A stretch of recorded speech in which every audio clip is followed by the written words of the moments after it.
Need to transfer funds from your State Bank of India account to a post office savings account?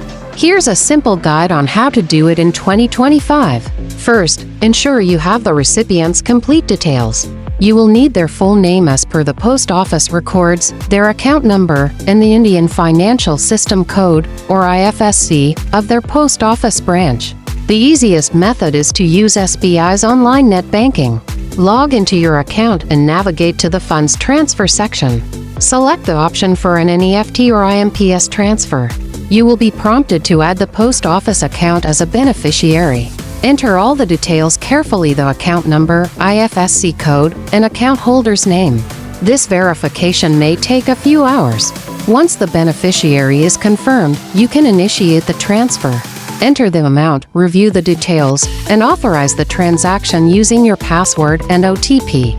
Alternatively, you can visit an SBI branch and fill out an NEFT transfer form with the same recipient details. A crucial reminder: always double-check the account number and IFSC code before confirming. A single-digit error can send the money to the wrong account. The funds will typically be credited within a few hours. And that's it, your transfer is complete.